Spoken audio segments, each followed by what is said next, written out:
L'objectif, c'est de pivoter vers le gros développement. La grosse émission n'était pas l'aboutissement, ça n'était que le démarrage.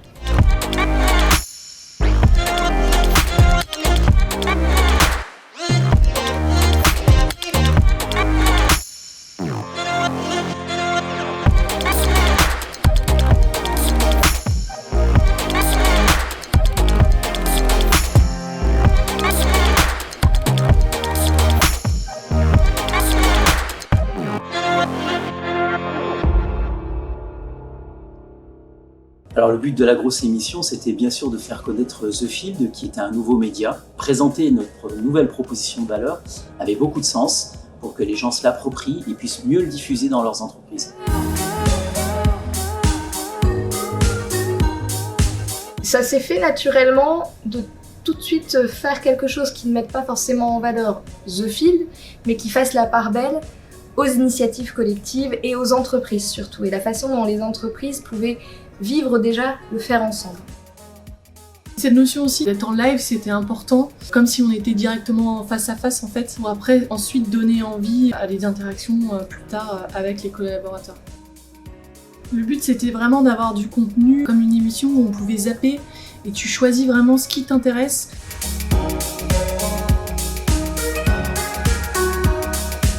Dès lors qu'on a imaginé faire un événement important, on savait qu'on devait être accompagné par une agence. Il se trouve que la Friterie n'est pas une agence, c'est un collectif comme nous. En fait, ça me fait très plaisir d'être ici pour parler du café. C'est bon ? C'est parti! C'est parti! On lance le chrono. Ça nous a parlé l'un l'autre, le fait de collaborer. L'intérêt de ça, c'est qu'ils sont hyper souples et pour nous, cette flexibilité, elle était très importante parce qu'on a dû aller très vite et changer souvent nos choix. Voilà, il a fallu qu'on s'adapte souvent. Et après, d'un point de vue humain, ça a très bien fité aussi, je pense. Très bien fonctionné avec eux et même le jour J, ils ont très bien suggéré également, notamment avec nos problèmes de Wi-Fi, avec les petits coups de stress, mais très bien gérés.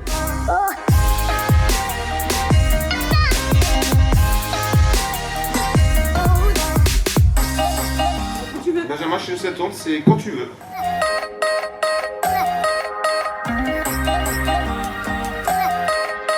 En fait, sur nos enjeux transversaux, on se rend compte qu'on est nombreux à en parler, mais de façon très différente. Pour autant, c'est justement le fait d'entendre à travers plusieurs prismes qui va faire qu'on va découvrir à quel point le fait de travailler ensemble va générer plus de richesse, plus de création de valeur. Les collaborateurs, en fait, ils ont vraiment joué le jeu. C'était vraiment fluide, en fait, sur les tables rondes et toutes les personnes étaient contentes du résultat final et de ce qu'ils avaient réussi à partager.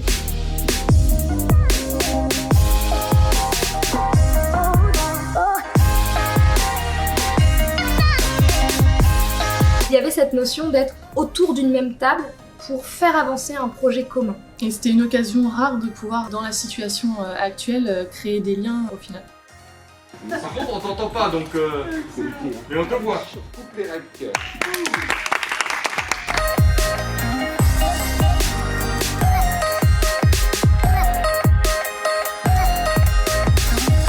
Tout le monde a reçu un certain nombre de consignes sur la façon de s'exprimer et la façon de se comporter pour maintenir effectivement cette distanciation sociale. On essayait de ne pas faire des énormes regroupements. Et puis certains ont choisi, et on l'a tout à fait respecté, d'être à distance. Et ça a été complètement rendu possible par la technique. On n'a pas eu du tout la sensation qu'ils soient exclus.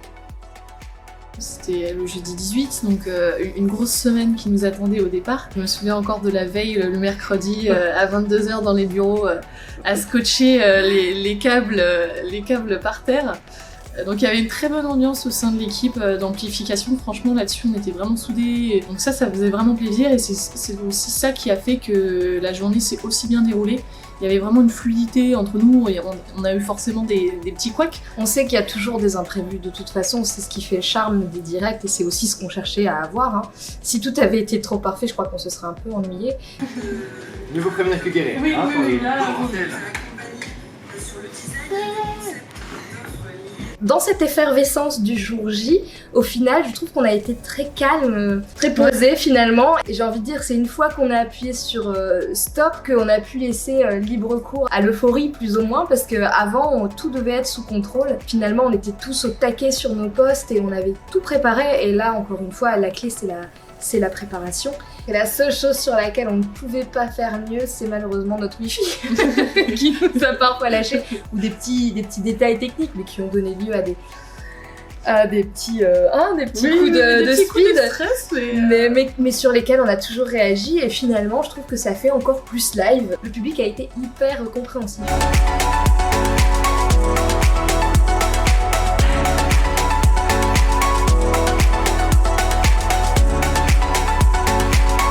Si tu pouvais chanter quelque chose de ton physique, ce serait quoi? J'en sais rien, mes orteils. Dans quel état on était ici? Tu vois, parce que toi t'étais devant un écran noir, mais moi je commence à parler. Marie, t'es pas là. Si, je suis là. Alors déjà, pendant l'émission, il y avait 180 personnes connectées en même temps. On avait 19 entreprises représentées. Au niveau quantitatif, déjà, on peut se dire qu'on a doublé le nombre d'inscrits sur TheField.team, mais moi c'était secrètement ma volonté. Donc les retombées, il y en a eu beaucoup parce qu'on a eu que des messages non seulement positifs, mais des messages d'envie. C'est ça qui est le plus intéressant, d'envie d'adhérer et puis de parler du média TheField dans les différentes enseignes. Donc ça, c'est très très positif.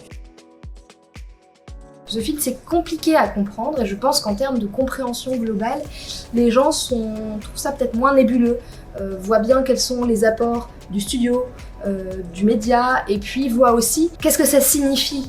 Entreprendre ensemble, ça se traduit par des projets très divers et je pense que du coup ça peut libérer des personnes qui seraient porteurs déjà de projets ou des services qui auraient des nouveaux sujets qu'ils voudraient adresser en commun. On va pouvoir beaucoup plus facilement communiquer sur TheField, on va voir arriver des personnes qui auront compris et qui viendront en quête de services parce qu'ils sauront qu'on est là pour ça. Et on a vraiment choisi ce format des 4 tables rondes et de finir par une conclusion sur Entreprendre ensemble pour donner envie aux collaborateurs de notre écosystème de travailler ensemble, du faire ensemble. Et ça, on espère que vraiment le message est passé. C'est fini? Bah ouais, c'est fini les amis. Allez, c'est parti, on en fait 5 heures, moi je vais pas faire. Bravo à tous.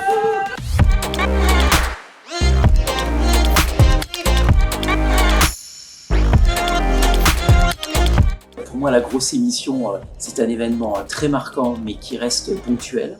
L'objectif, c'est de pivoter vers le gros développement, c'est-à-dire que la grosse émission soit le démarrage d'un gros essaimage dans nos entreprises.